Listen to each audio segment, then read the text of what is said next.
लो भाई, आपके लिए सर्वनाम भी आ चुके हैं। तो आप सभी का हमारे YouTube channel exam study centre में स्वागत है।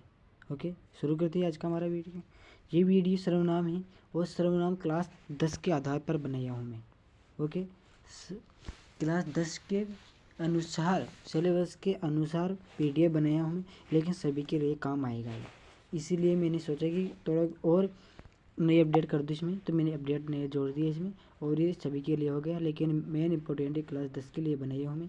ओके, क्योंकि उनके पेपर ख़त्म हो चुके हैं, यानी कि जो मैंने डाले हैं वो सभी कक्षाओं के बता दिए मैंने, सभी विषयों के। इसीलिए मैंने सोचा है कि अब मैं हिंदी के कुछ मेन टॉपिकों को ले लूँ, हिंदी व्याकरण के। इसलिए मैं आपके लिए सर्वनाम लाया हूँ और इसे आप सभी कक्षा वाले पढ़ सकते हैं। ओके, तो शुरू करते हैं हमारा आज का वीडियो। तो सबसे पहले हम देखेंगे सर्वनाम की परिभाषा। सर्वनाम में ज़्यादा नहीं, सर्वनाम की परिभाषा कभी पूछा नहीं जाता। सर्वनाम के भेद पूछते हैं, उसे एक दो रिलेटेड क्वेश्चन पूछ ली जाता है। परिभाषा रिक्त स्थान में पूछ ली जाती है, खुद पूछा नहीं जाता। ओके, तो परिभाषा देखते हैं। संज्ञा के बदले किस शब्द का प्रयोग, संज्ञा के बदले किस शब्द का प्रयोग किया जाता है उसे सर्वनाम कहते हैं। जैसे तुम, हम, आप, उसका।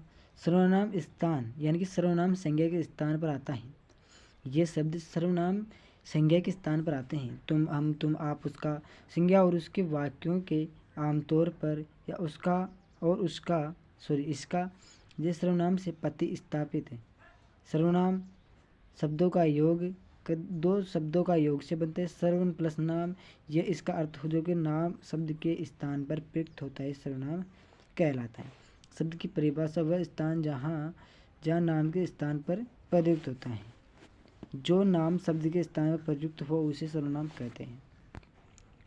ओके, जैसे सर्वनाम के उदाहरण हैं। सर्वनाम के उदाहरण हैं, मोहन 10वीं कक्षा में पढ़ता है। क्या है? एक मिनट। मोहन 10वीं कक्षा में पढ़ता है। मोहन स्कूल जा रहा है। मोहन के पिताजी पुलिस हैं। मोहन की माता डॉक्टर। ये सभी सर्वनाम के उदाहरण हैं। ऊपर दिए गए वाक्य में मोहन संज्ञा शब्द का प्रयोग बार बार हो रहा है, यानी नाम वस्तु किस स्थान उसे क्या कहते हैं, संज्ञा कहते हैं। मैंने आपको पहले ही पढ़ा दिया था। ओके, इसीलिए पढ़ाया था मैंने, क्योंकि सर्वनाम में संज्ञा का प्रयोग होता है। ओके, ये तो ऐसे ही है बात, और कोई बात नहीं है। हिंदी के मूल सर्वनाम। हिंदी के मूल सर्वनाम 11 हैं। हिंदी में कितने सर्वनाम होते हैं? पूरे 11 होते हैं। ओके, कितने होते हैं? 11। याद रखना है कि हिंदी में कितने 11 सर्वनाम होते हैं। मैं हो गया, तू हो गया, आप हो गया, यह हो गया, वह हो गया, जो हो गया, सो हो गया।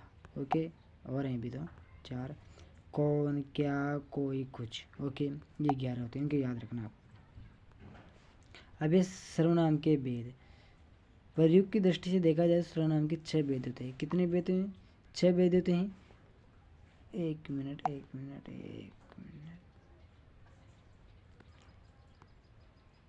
सर्वनाम के भेद तो 6 होते हैं, और इनके मूल रूप कितने होते हैं, और इनका रूप होता है रूप 11 और भेद हो गए 6। सॉरी 6। ओके, पहला है पुरुषवाचक सर्वनाम, दूसरा है निश्चयवाचक या संकेतवाचक सर्वनाम, तीसरा है अनिश्चयवाचक। बहुत सारे होते हैं कि निश्चय भी लिख देते हैं और संकेत भी लिख देते हैं। एक निजवाचक किसी को भूल जाते हैं और हो गए भाई अच्छे, ऐसा निश्चयवाचक संकेतवाचक कहते हैं। चौथा है संबंधवाचक, पाँचवा है प्रश्नवाचक, छठा है निजवाचक। ओके, तो ये परिभाषा देख लेते, यहाँ तक पूछी जाती है अगली ज़्यादा क्लासों में, यानी कि बड़ी क्लासों में। ओके, सर्वनाम के भेद इस प्रकार से हैं। पुरुषवाचक, मैं, तुम, वह, वे। ओके, मैं, तुम, वह, वे। निजवाचक, स्वयं, अपने आप, स्वयं, अपने आप। निश्चयवाचक, यह, वह, उसे। अनिश्चयवाचक, कोई, कुछ। संबंधवाचक, जो, सो, जिसे। प्रश्नवाचक, कौन, क्या। ओके, अब देखो क्या है। संज्ञा के बदले जो शब्द आता है सर्वनाम कहलाता है। जैसे तुम, हम, मैं, उसका, उसकी आदि। ओके, विस्तार से पुरुषवाचक सर्वनाम है। अब देखो कभी पूछ ली जाती है 8वीं 9वीं में, पुरुषवाचक सर्वनाम। परिभाषा, वह सर्वनाम वक्ता यानी बोलने वाला। एक मिनट है, कौन है बोलने वाला? श्रोता सुनने वाला तथा किसी जानने के प्रयुक्त होता है वह पुरुषवाचक सर्वनाम कहलाता है। मैं तुम वह आदि। मैं तुम वह आदि। उदाहरण, उसने मुझे बोला था कि तुम पढ़ रही हो। ओके, ये हो गया इस प्रकार से, ये इम्पोर्टेंट नहीं है। और उत्तम पुरुष, एक मिनट, इसमें पुरुष होते हैं। पुरुषवाचक सर्वनाम के 3 प्रकार होते हैं। कितने पुरुषवाचक सर्वनाम कितने प्रकार के होते हैं? 3 प्रकार के होते हैं। उत्तम पुरुष हो गया, मध्यम पुरुष हो गया, अन्य पुरुष हो गया। ओके, तो परिभाषा पूछा ही नहीं जाता, उदाहरण बोल लिया जाता है। तो उदाहरण हम देखते हैं डायरेक्ट। उत्तम पुरुष, कारक एक वचन और बहुवचन। ओके, द्विवचन बहुवचन, इस द्विवचन संस्कृत में चलता है। कारक हो गया कर्ता, मैं हम। ओके, कर्ता मैं हम, कर्ता है इसमें कारक, और इसमें होगा कर्म, कर्म होगा इसमें कारक, और इसमें एक वचन मुझे मुझको, और बहुवचन में हमें हमको। ओके, और ये लास्ट है संबंध हो गया इसमें, ये मेरा हो गया, हम हमारा, हमारा हमारे हो गए। ओके, मेरी हमारी भी इसमें ही। अब मध्यम पुरुष में क्या आता है? ये कारक हो गया, एक वचन हो गया, बहुवचन है गया। कर्ता में आएगा तू तुम, कर्म में आएगा तुझे तुझको, तुम्हें तुमको। ओके, संबंध में आएगा तेरा तेरी, तुम्हारा। ओके, तेरी तुम्हारे तुम्हारी। ओके, अन्य में तो कुछ नहीं आएगा, क्या आएगा यार? मैं भी सोचा कि कुछ तो आना चाहिए, ये इस प्रकार से आएगा। ओके, इसमें ये आएगा, इसमें ये आएगा, इसमें आएगा, इसमें ये आएगा। ओके, स्क्रीनशॉट ले लेना इसका। अब है ये निश्चयवाचक सर्वनाम, यानी कि संकेतवाचक सर्वनाम। सर्वनाम जो निकट या दूरी, जो निकट या दूर किसी वस्तु को संकट करे, संकट है संकेत करे, वह निश्चयवाचक सर्वनाम है। कि वह वस्तु निश्चय ही है, वहाँ अमरूद है तो निश्चय है कि वहाँ अमरूद ही है। यह लड़की है तो निश्चय है कि यह लड़की है। यह पुस्तक है तो यह पुस्तक है तो पुस्तक जरूरी ही है। यह हिरन है, बाजार है, गई, तो जैसे है कि वह निश्चित रूप से होना चाहिए। वह जैसे कल आएगा तो कल आएगा, निश्चित रूप से आएगा कल, यह नहीं कि परसों आएगा। जैसे राम कल जयपुर से आएगा, अभी निश्चय नहीं है कि कल आज जरूरी ही आएगा, लेकिन आ भी सकता है, कोई जरूरी नहीं है। अभी यह सर्वनाम किसी विशेष व्यक्ति को निश्चित संकेत करता है, इसलिए वह संकेतवाचक भी कहलाता है। निजवाचक का पुरुषवाचक सर्वनाम में अंतर है। ओके, पुरुषवाचक सर्वनाम राम मेरा मित्र है, वह दिल्ली में रहता है। निश्चयवाचक सर्वनाम यह मेरी गाड़ी है, वह राम की गाड़ी है। ओके, ये तुम्हारी गाड़ी है। अब ये सर्वनाम अब आगे अनिश्चय, ये जरूरी नहीं कि वो ही है, वहाँ राम है, शायद वहाँ राम है। अब शायद पता नहीं, राम भी हो सकता है, श्याम भी हो सकता है। सर्वनाम जो किसी निश्चित व्यक्ति या पदार्थ का बोध नहीं कराता है, अनिश्चित सर्वनाम कहलाता है। जैसे बाहर कोई है, बाहर कोई है, मैं पता नहीं कौन है, मुझे कुछ नहीं मिला, अब ये तो भाई नहीं है। ओके, कोई आ रहा है, अब ये जरूरी नहीं कि कौन आ रहा है, पता नहीं, दरवाजे पर कोई खड़ा है, कोई कोई कोई। ओके, हाँ इसमें ये भी है भैया, कुछ कुछ पता नहीं क्या नहीं मिला। ओके, ये देखो, कोई कुछ।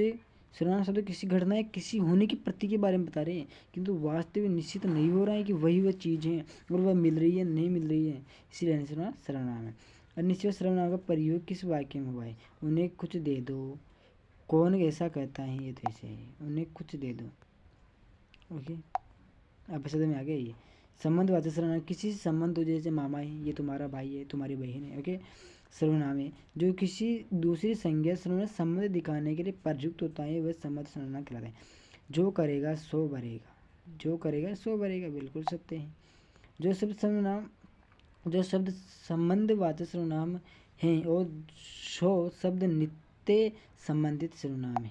ओके, जो करेगा सो भरेगा, जो कर्म करेगा फल उसी को मिलेगा, जिसकी लाठी उसकी बेंच। ओके, जो। ओके, सर्वनाम संबंध व सर्वनाम का प्रयोग किस वाक्य में हुआ है? जो करेगा सो भरेगा, जैसी करनी वैसी भरनी, उसके पास कुछ नहीं है, ये अभिशब्द में आ गया तो इसका उत्तर होगा अ। देखो, प्रश्नवाचक नहीं पूछा जाता आपको, और निजवाचक भी नहीं पूछा जाता है। अभी प्रश्न आ गए, प्रश्न देख लेते हैं हम।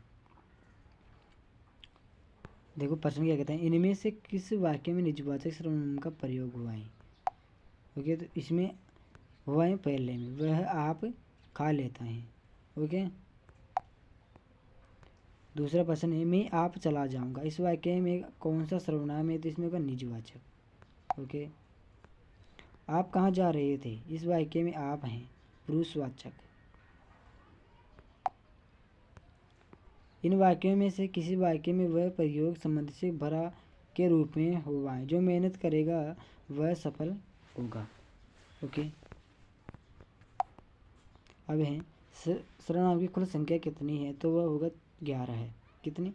11 है। कुल संख्या कितनी? यानी कि रूप, यानी कि कितने रूप हैं? तो कितने होंगे? 11। कौन सा कथन सत्य है? तो पहला, सर्वनाम संज्ञा की पुनरावृत्ति से को रोकता है। अगला है पुरुष सर्वनाम के कितने प्रकार के होते हैं? पुरुषवाचक सर्वनाम के कितने प्रकार के होते हैं? तो 6, 4, 5, 8 है। 3। अच्छा, पुरुष सर्वनाम के कितने भेद होते हैं? 3 होते हैं। 3। ओके। निम्नलिखित वाक्य में सर्वनाम बताना है। मैं स्कूल जाता हूँ। सर्वनाम तो मैं। तो ये ऐसे तो बता सकते हो ना आप। दूसरा है रोहित अच्छा लड़का है, वह ईमानदार है। तो इसमें वह है। ओके। तीसरा है राम कुछ लिख रहा है। तो कुछ। चौथा है दरवाजे पर कोई खड़ा है। तो कोई। घूम फिर कर वही आ रहे हैं। पांचवा है मैं अखबार पढ़ता हूँ। तो मैं। अभी पर्यायवाची की ये आपकी जरूरी नहीं है। ओके। तो देखो सर्वनाम खत्म हो चुके हैं। इसी प्रकार के सर्वनाम आएंगे, बट छोटी क्लासों में तो जैसे परिभाषा पूछी जाएगी और भेद पूछी जाएंगे, नाम लिखनी है बता दिया मैंने। और बड़ी क्लासों में उन्हें रिक्त स्थान में परिभाषा पूछी जाती है, क्योंकि भाई अब भाई ये आगे संज्ञा के स्थान पर प्रयुक्त होने वाले शब्दों को क्या कहते हैं। वह परिभाषा सरल से संज्ञा के स्थान पर प्रयुक्त होने वाले शब्दों को संज्ञा कहते हैं। ओके। संज्ञा के स्थान पर प्रयुक्त होने वाले शब्दों को संज्ञा कहते हैं। इसी प्रकार से आपकी आएगी। तो इसी प्रकार से आपको लिखना है और पूछी जाएगी, अवश्य में पूछी जाएगी कि संज्ञा के कितने भेद होते हैं। कितने भेद होते हैं? भेद होते हैं 6। और रूप कितने होते हैं? 11। ओके। इसी प्रकार से आपको बताना है। ओके। फिर मिलेंगे अगले नई वीडियो में। अब देखते हैं किसका वीडियो आएगा। शायद पुरुष नहीं, मैं बता दूंगा आपको किसका आएगा। वीडियो लेकर आऊँगा। ओके।